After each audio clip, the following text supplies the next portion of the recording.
Bonjour, nous sommes en 2015 dans le site de l'Institut Docteur Angélique, dans une série de vidéos consacrées aux sacrements. Ce sont des vidéos catholiques. Et je voudrais aborder maintenant, à propos du sacrement de pénitence, le sacrement lui-même. Ça veut dire le signe sensible qui signifie et qui réalise ce que nous avons vu dans les vidéos précédentes, la réalité profonde, donc la réconciliation entre Dieu et notre âme après un péché mortel. Donc nous avions vu que la réalité de ce sacrement, c'est véritablement quand un amour a été blessé mortellement, la confiance a été abîmée, soit entre notre âme et Dieu, soit avec le prochain, puisque le prochain est le chéri de Dieu. Eh bien, il doit y avoir une démarche de réconciliation qui ressemble tout à fait à ce qui se passe dans la vie naturelle, dans le mariage par exemple, après une lourde scène de ménage. Je dirais que cette habitude de réconciliation crée une vertu de pénitence, une attitude habituelle, où la personne est prête à reconnaître ses torts lorsqu'elle en a, et à faire les démarches pour rétablir la confiance avec l'autre, à réparer en acte. Eh bien, pour signifier cela, parce que nous sommes des êtres sensibles, parce que nous ne pouvons pas nous contenter d'intentions spirituelles, de pensées, de prières, le Seigneur a autorisé son Église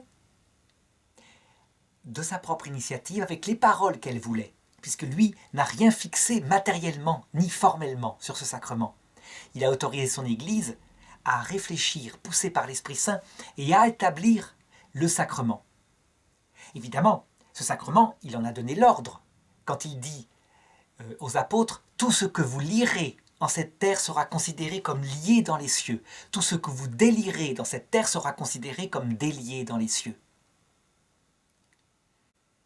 L'Église n'aurait jamais eu l'audace de conférer au sacerdoce ministériel le pouvoir de pardonner les péchés si le Seigneur n'avait pas donné le pouvoir de pardonner les péchés.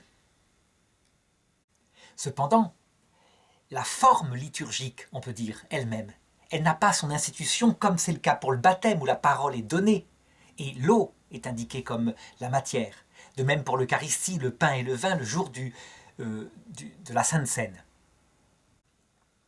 Les protestants, qui ne veulent s'appuyer que sur ce qui est explicitement dans l'Écriture, qui ne s'appuient plus sur la tradition des apôtres, en ont donc déduit qu'il n'y avait pas de sacrement de pénitence.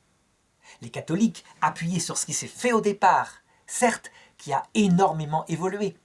Au départ, l'Église n'a pas pris conscience des trésors qu'elle avait pour dispenser la miséricorde de Dieu.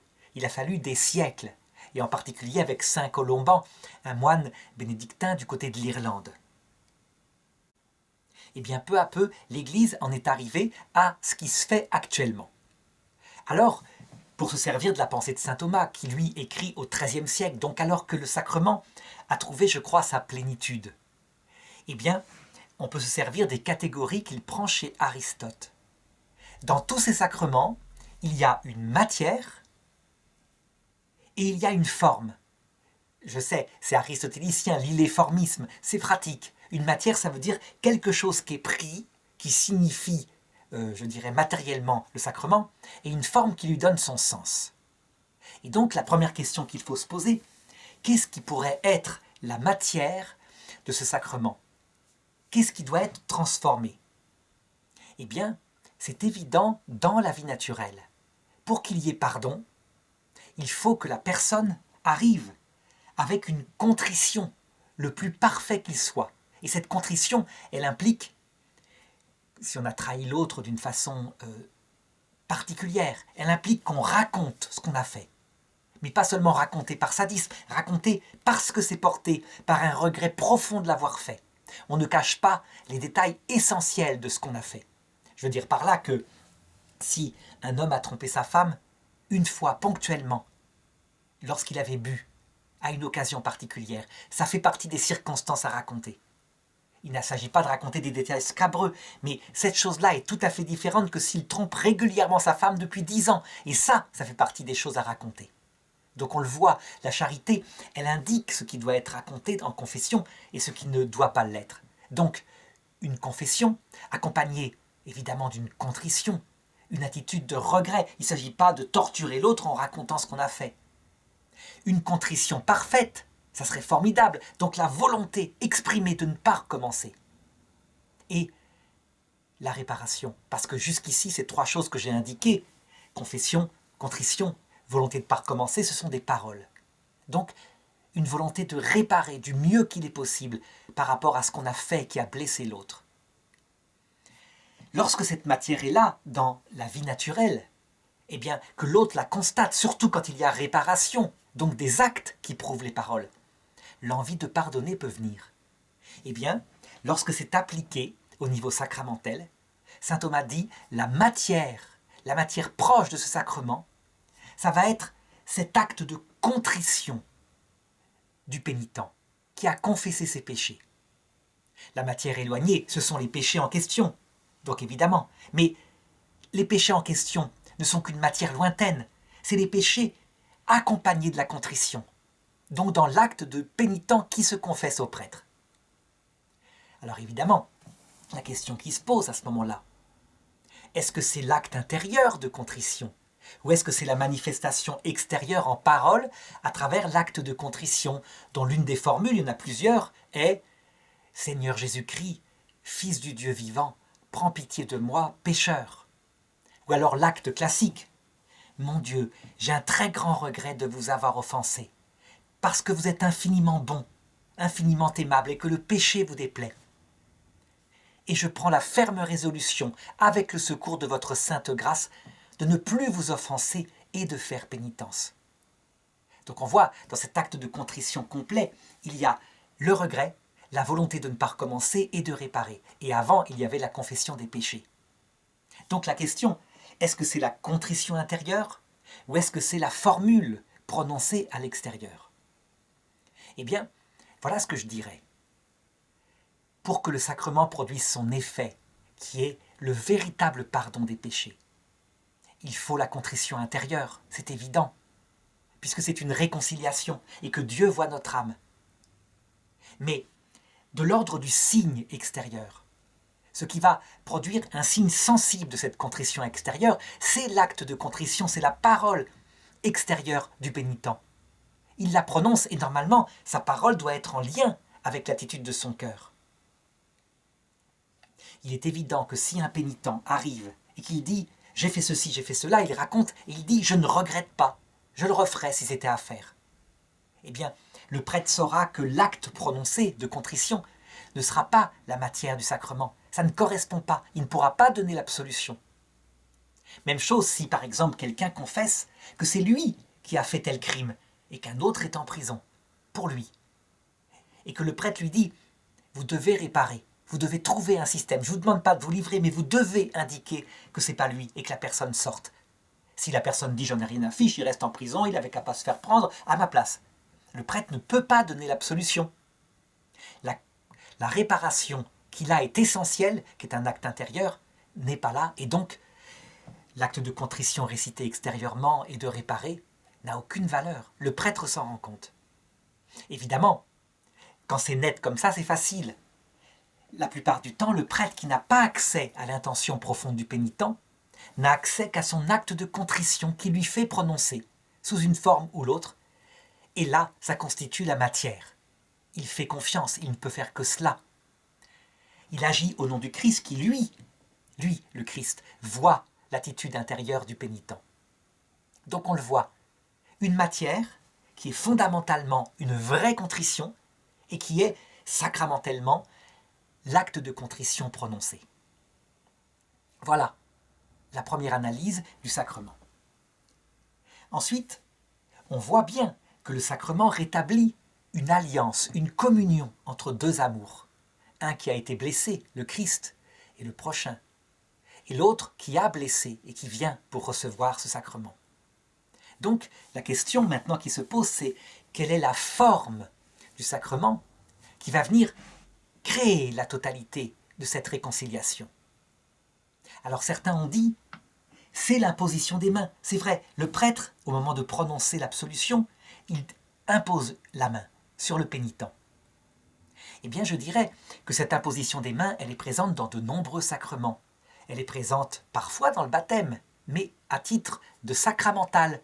Ce qui constitue le baptême, ce n'est pas l'imposition des mains, c'est l'eau qui est versée et la parole prononcée, je te baptise, etc. Elle est présente dans la confirmation, dans le sacrement de l'ordre. etc.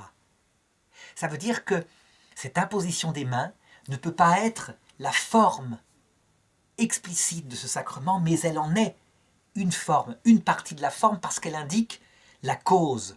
Quelle est la cause qui pardonne les péchés? Évidemment, ce n'est pas le prêtre comme homme. Comme homme, il n'a pas le pouvoir de pardonner les péchés, si ce n'est les péchés qu'on a fait contre lui. C'est le Christ, il agit en la personne du Christ. Et donc, l'imposition des mains indique que l'Esprit du Christ va réaliser ce pardon. Mais la forme elle-même du sacrement, eh bien, c'est la parole prononcée de l'absolution. Parole prononcée que le Christ n'a pas donnée, que l'Église a donc rédigée elle-même. Et donc, il y en a plusieurs formes en fonction des rituels. Certaines formes sont très anciennes et datent de l'Orient, d'autres sont latines. Je voudrais donner ici la forme qui est la plus connue dans le rituel latin actuellement en vigueur. Voilà ce que prononce le prêtre. Que Dieu, en imposant la main, que Dieu notre Père vous montre sa miséricorde. Par la mort et la résurrection de son Fils, il a réconcilié le monde avec lui et lui a envoyé l'Esprit Saint pour la rémission des péchés. Donc on le voit dans la formule et citer la cause, et l'imposition des mains la signifie. Par le ministère de l'Église, qu'il vous donne le pardon et la paix, et moi, au nom du Père et du Fils et du Saint-Esprit, je vous pardonne tous vos péchés, et le prêtre fait le signe de croix, il bénit en même temps la personne qui elle-même fait le signe de croix. Donc on le voit, il y a une forme très longue. Quelle est exactement la forme du sacrement dans toutes ces paroles, qui parfois changent? Eh bien, c'est ce qui signifie l'acte réalisé dans le sacrement. Et donc, la forme exacte du sacrement, entourée de sacramentaux qui le solennisent, qui lui donnent, je dirais, un impact important pour que l'autre, la personne du pénitent, soit concentrée. Je crois que la parole du sacrement, c'est « Et moi, au nom du Père et du Fils et du Saint-Esprit, je te pardonne tous tes péchés. » C'est aussi ce que dit saint Thomas d'Aquin, parce que la forme correspond, comme je le disais, à l'effet produit. Quand le prêtre ajoute ensuite « allez en paix »,« vas en paix », eh bien, c'est de l'ordre aussi du sacramental. Parfois, les paroles ont été à la libre expression du prêtre. C'est arrivé dans certaines parties de l'histoire de l'Église. Maintenant, puisque la formule a été fixée, il faut s'y tenir. L'essentiel est que dans ce sacrement, ce qui est réalisé, donc le pardon total des péchés, la réconciliation, soit indiqué par une parole ou par une autre qui peut varier un petit peu. Alors pour montrer que ça peut varier un petit peu, voici le rituel de 1962 dans le rite extraordinaire qui a été construit par le pape Paul VI. « Puisse notre Seigneur Jésus-Christ vous absoudre. Et moi, par son autorité, je vous enlève tout lien d'excommunication et d'interdit dans la mesure où j'en ai le pouvoir et où vous en avez besoin. Et maintenant, je vous pardonne vos péchés au nom du Père et du Fils et du Saint-Esprit. Amen. » Pourquoi ici une absolution solennelle? Parce que il faut savoir qu'il y a des péchés mortels qui sont pardonnés, mais il y a aussi des excommunications ipso facto, comme dit en latin « lete sententiae ». Ça veut dire qui tombe par le fait qu'on a commis un acte particulièrement grave, repris par le droit canon. Par exemple, actuellement, dans le droit canon, il y a 7 ou 8 cas d'excommunication ipso facto. Et en l'année de la miséricorde, que le pape Benoît XVI a décrété, eh bien, les prêtres ont reçu un pouvoir, ou plutôt, le pouvoir leur a été rappelé qu'ils pouvaient lever certaines excommunications. L'un des cas les plus connus, c'est dans le cas d'un avortement, qui aboutit à un acte d'avortement. Je ne parle pas de l'avortement thérapeutique, là, qui est une grossesse extra-utérine, n'est pas visée par ça, mais d'un avortement d'un enfant viable, véritablement. La personne qui a conseillé l'avortement, le médecin qui l'a conseillé, s'il est catholique, la maman qui l'a fait, alors qu'elle aurait pu trouver une autre solution, tombe une excommunication ipso facto. Pourquoi? Parce que l'Église veut manifester à notre époque où on ne croit plus en l'âme du bébé, créé à la conception, dit le pape Jean-Paul II. Elle veut manifester la gravité extrême de cet acte qui va contre l'essence même du christianisme, sa foi dans les personnes humaines. Nous ne sommes pas des bouddhistes qui pensons que nous sommes des vapeurs qui passons de corps en corps. Donc Les chrétiens pensent que la vie terrestre est essentielle, que dans la mesure du possible, il faut y passer. Il y a d'autres choses, comme par exemple le fait d'absoudre, pour un prêtre, son complice dans l'acte charnel. Donc il couche avec une femme, et après il l'absout pour la rassurer.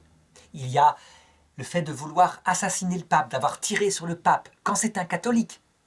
Par exemple, Mohamed Ali Akka, qui a tiré sur le pape Jean-Paul II, étant musulman, par définition n'a pas été excommunié, etc. Certaines de ces absolutions sont réservées au siège apostolique, comme l'attentat contre le pape, et d'autres peuvent être données aux prêtres.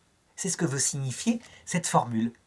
Donc lorsqu'une personne a conscience qu'elle est sous le coup d'une excommunication late sentenciae, ou alors d'une excommunication qui a été formulée par l'évêque, pour une raison qui là, par contre, a été discernée, par exemple, appartenance à la franc-maçonnerie, eh bien, la personne étant sortie de la cause peut demander l'absolution au prêtre dans la confession. Alors on le voit, ce qui caractérise cette grâce du sacrement de pénitence dont les protestants se sont débarrassés, ils ne l'ont plus, c'est qu'il est adapté à notre sensibilité. Quand il est fait et que la personne arrive avec un lourd passif de péché mortel, de blessures contre autrui, contre soi, contre Dieu, l'absolution libère d'un poids, mais sensiblement, puisque justement son rituel est sensible. La personne repentante en ressort avec la certitude que tous ses péchés sont pardonnés, véritablement pardonnés, qu'elle n'aura plus à en demander pardon. Donc, quand on sait les dégâts que font des péchés mortels qu'on garde en soi, qu'on entretient, qui ne sont pas pardonnés, on peut dire que s'il est bien fait, avec l'accompagnement du prêtre qui indique la miséricorde de Dieu, qui s'empare parfois de cas très concrets que la personne a racontés, du style « je n'ai jamais demandé pardon à mon père avant sa mort ». Beaucoup de gens portent lourdement le fait de n'avoir jamais pu se réconcilier avant la mort d'un de leurs parents. Le prêtre peut alors accompagner, indiquer une libération, comment il est possible maintenant, alors qu'il est de l'autre côté, de s'adresser à lui par la prière pour lui demander pardon. Donc de prolonger cette réconciliation dans une réparation. Idem quand ce sont des péchés contre des êtres vivants sur terre, des manières de s'améliorer, donc un conseil psychologique qui accompagne la pénitence. Alors la question qui se pose maintenant, est-ce que ce sacrement de pénitence est nécessaire au salut quand on a commis des péchés mortels? Eh bien je dirais qu'il faut distinguer deux choses, toujours pareil dans ces sacrements. La réalité du sacrement, absolument nécessaire au salut, la réconciliation. Quand on a trahi la confiance de Dieu, de son prochain, il y a une démarche à faire, il n'y a rien à faire, on le sait. Je veux dire, un homme qui a engueulé, frappé sa femme toute la journée et qui prétendrait se réconcilier avec elle sur l'oreiller sans avoir fait une démarche véritablement de repentir, profond. Il détruit son couple. Oh, il y aura l'acte matériel du don des corps et la femme dira « il ne prend que son plaisir ». Cet homme tue son couple par l'acte qui devrait signifier une réconciliation. Donc une démarche doit être faite, c'est indispensable, sinon l'amour ne revit pas. La réalité en question, elle peut se faire dans le cœur à cœur de la prière. Les protestants n'ont pas tort de dire cela. C'est la réalité, l'Église l'a toujours dit. Cependant, comme nous sommes des êtres humains et que le Christ, par son Église, a institué ce sacrement, quand on pratique la réconciliation intérieure, dès qu'on a péché, dès qu'on a pris conscience de son péché mortel, l'idée immédiate va être de la réaliser sensiblement. De même que, par exemple, prenons un couple marié, encore une fois, un grave péché a été commis. Un homme, par exemple, a battu sa femme. Chose indigne. Eh bien, s'il lui dit en passant « oui, je regrette de ce que j'ai fait tout à l'heure », et qu'il ne prend pas les moyens sensibles d'un arrêt sur leur couple, confession, contrition, j'ai fait quelque chose de grave, j'ai pris conscience, mon Dieu, qu'est-ce que je t'ai fait? Promesse absolue de ne jamais recommencer, jamais, jamais. Et réparation, donc des actes concrets qui vont durer des mois et des mois. Eh bien, s'il fait ça par-dessus la jambe ou intérieurement, et puis on en rigole le soir, on n'en a même pas parlé, je dirais que quelque chose ne va pas. Ça ne s'est pas incarné dans ce qui fait l'être humain, sa sensibilité. Eh bien, c'est pareil avec Dieu. Ça passe par la sensibilité. C'est naturel à l'homme. Et donc, il faut se servir. Voilà pourquoi l'Église dit, c'est vrai, quand on arrive à la messe avec la conscience d'un péché mortel et qu'on n'a pas pu se confesser avant, le pardon intérieur, avec larmes dans sa prière, pardonnera le péché. Si la personne veut communier là, elle communie, à condition d'avoir dans la tête que dès qu'elle pourra se confesser sacramentellement, elle le fera. Donc l'Église invite à ne pas négliger ce sacrement. Il est important de bien comprendre ce rapport entre la réalité du sacrement et le sacrement lui-même sans les durcir.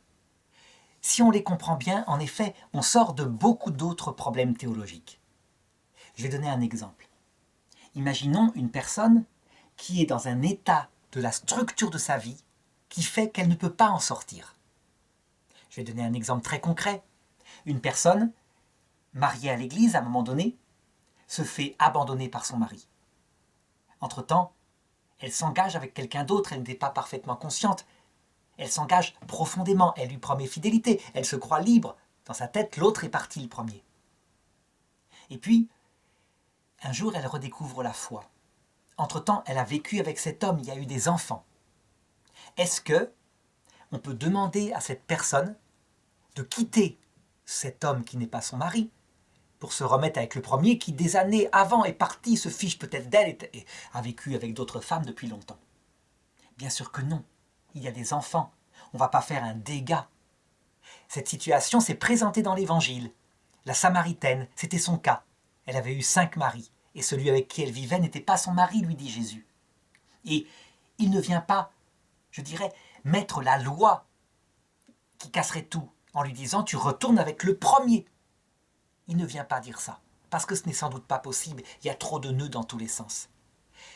Une femme comme ça, au niveau sacramentel, ne pourrait pas recevoir l'absolution, puisque les signes sacramentels manifestent une perfection visible, extérieure de la vie chrétienne.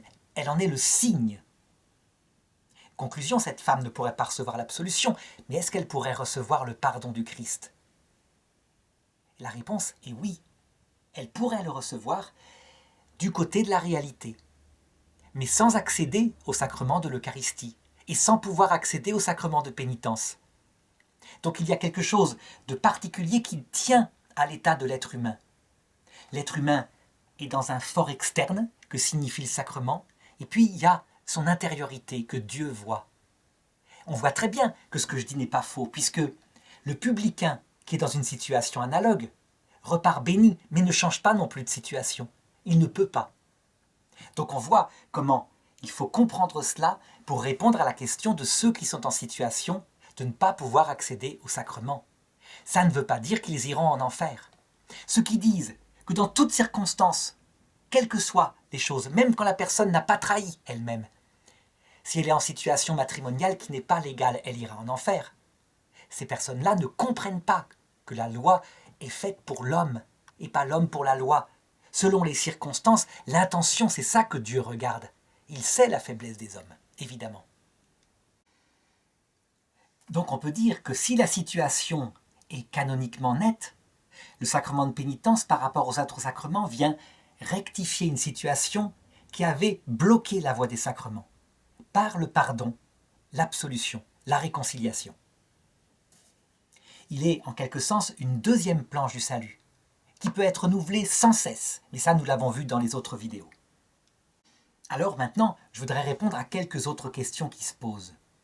C'est donc un sacrement, il agit ex opere operato, ça veut dire quand la contrition est là, comme réalité, et qu'elle est là extérieurement prononcée, quand la parole du prêtre est prononcée, matière et forme s'unissent, et Dieu agit, le péché est pardonné, réellement. Maintenant, la question qui se pose, c'est est-ce que la pénitence par rapport à ces péchés pardonnés peut donc s'arrêter là, ou est-ce qu'elle doit durer toute la vie, et même dans l'éternité? Certains ont dit, mais non, c'est effacé, c'est oublié, les péchés n'ont plus existé, c'est comme s'ils n'avaient pas existé. Quand on regarde maintenant ce qui se passe dans la vie des couples, par exemple, qui est l'image dit saint Paul aux Éphésiens, de la vie de la grâce. Quand un grave péché a été commis, par exemple, l'un des deux a trompé l'autre, et que le pardon a été donné, est-ce que ce péché, pardonné, est oublié? Je dirais non, jamais. La personne qui a demandé pardon, qui a commis le péché, toute sa vie, de temps en temps, elle remerciera l'autre de lui avoir pardonné, d'avoir accepté de la reprendre. Quant à l'autre, ça ne doit pas rester une blessure, mais un souvenir de la faiblesse qu'a l'autre. Et leur couple, alors fondé sur cette réconciliation, peut être encore plus fort que ce qu'il était avant. De même, au ciel, lorsque nous serons avec le Christ, toutes les fautes que nous avons commises seront perpétuellement, non pas source de douleur, mais de joie, parce que nous aurons été pardonnés. Éternellement, ce pèlerinage par la vie terrestre où nous étions faibles, nous péchions, nous n'étions pas conscients de l'énormité du salut réalisé par le Christ, sera source de joie parce que nous avons été pardonnés. Sera source d'humilité parce que nous serons des sauvés. Donc, on doit dire que ce qui ne demeure pas, c'est la tristesse. Mais par contre, ce qui doit demeurer, c'est spirituellement la contrition, la joie d'avoir été pardonné. Question suivante. Si la pénitence, donc cet abaissement de pauvres pécheurs, demeurera à jamais, est-ce qu'elle doit être continuelle? Ça veut dire que tout le temps, à chaque instant, on est dans le souvenir qu'on a été pardonné. Eh bien, je répondrais non, non, non. En tout cas, pas en acte. Si en acte, quelqu'un était perpétuellement dans la pénitence, il exagérerait. Il ne serait pas dans le juste milieu. Parce que le tout de la vie chrétienne n'est pas dans le fait de, en larmes, je dirais intérieures, de regretter ses péchés. La vie chrétienne, c'est aussi l'amour, la joie d'être sauvé. Donc je dirais, voilà ce que dit saint Thomas, ce qui doit être en permanence, c'est un état habituel. C'est-à-dire que quand le souvenir en vient, on se souvient qu'on a été pardonné. Mais pas un état actuel, évidemment. J'ajouterais que cet état habituel n'est pas le seul. Que si on se sert de ce seul état habituel, on devient triste, dépressif. Qu'il y a aussi tout le pendant, c'est-à-dire le recto de la pièce, qui est la joie, l'amour, la fierté d'avoir un tel sauveur, etc. Alors une autre question maintenant. Est-ce que le sacrement de pénitence peut être renouvelé alors que, concrètement, au bout d'un certain temps, tous ceux qui utilisent le sacrement se rendent compte qu'ils disent avec force qu'ils ne recommenceront pas et qu'ils retombent toujours dans les mêmes péchés. Donc la question qui se pose, c'est est-ce qu'on n'abuse pas? Est-ce qu'on n'est pas hypocrite en faisant un acte de contrition parfait alors qu'au bout d'un certain temps, on le sait bien qu'on va retomber dans ces travers? Eh bien je dirais que ce travers-là, le fait qu'on promet et qu'on va retomber, fait partie des choses qu'on confesse et des choses que le Seigneur pardonne parce qu'il sait ce qu'il y a en nous. Ça veut dire qu'en fait, on doit retourner se confesser régulièrement. Je dirais perpétuellement. Parce qu'il va, ce sacrement, façonner dans notre âme une habitude de se savoir pauvre pécheur. L'Église a estimé que cette pastorale-là, qui consiste à revenir, alors qu'on est nul, qu'on retombe dans les mêmes péchés, est extrêmement efficace pour apprendre à regarder les autres avec miséricorde, puisqu'il faut se souvenir que c'est avec la mesure dont nous pardonnons à autrui leurs péchés que nous serons pardonnés. Ça veut dire que si nous nous montrons durs avec les autres, eh bien, il ne faudra pas s'étonner que le Seigneur se montre dur avec nous. Au contraire, si on a appris à regarder son péché, le fait qu'on est faible, qu'on retombe dedans, alors on apprendra à être miséricordieux avec les autres de la même façon. En général, les bons prêtres, ceux qui sont les ministres de la miséricorde du Seigneur, sont aussi des pauvres pécheurs. Et c'est parce qu'ils ont eux-mêmes expérimenté leur faiblesse qu'ils savent être miséricordieux avec les agneaux de Dieu. Alors évidemment, prononcé comme ça, on se dit, on va créer encore des gens qui sont mous, qui sont faibles, qui ne font pas d'efforts. Non, tout cela s'accompagne de l'autre pendant, la volonté de ne pas recommencer, de faire des efforts, de ne pas retomber. Finalement, tout ça est comme une crête de montagne, un filet qui court le long, avec de la neige de chaque côté. Un pas à droite, un pas trop à gauche, et on sort de ce qui est sain pour l'homme. Si par exemple un homme est dans l'effort total, et il y arrive, il ne tombe plus jamais dans certains péchés. C'était le cas par exemple de certains pélagiens qui disaient même « ça vient de notre force ». Ils développent un orgueil terrible, une grande dureté par rapport aux autres. On sait que certains martyrs du début de l'Église ne voulaient pas que le pardon soit donné à ceux qui avaient chuté et qui avaient donné un peu d'encens devant la statue de l'empereur. Eux, ils étaient tellement forts, mais ils étaient durs, et ils passaient certainement beaucoup de temps au purgatoire après leur mort. Donc, trop lutter et réussir peut être dangereux. Mais ne pas lutter du tout, parce qu'on est comme ça, parce qu'on estime que ça fait 40 ans qu'on tombe dans les mêmes péchés et que ça recommencera. Eh bien, on devient faible, sans force intérieure. Ça ne va pas non plus. C'était l'attitude, je pense, de certains piétistes qui, à un moment donné, allaient même jusqu'à se dire « Après tout, je pêche au maximum, puisque le Seigneur fera briller sa miséricorde, plus je serai pécheur. » On sait que c'était l'attitude qu'avait Raspoutine, l'âme damnée du tsar Nicolas II en 1917, avant son assassinat. Raspoutine se vautrait dans le péché avec des prostituées parce qu'il avait cette spiritualité faussée.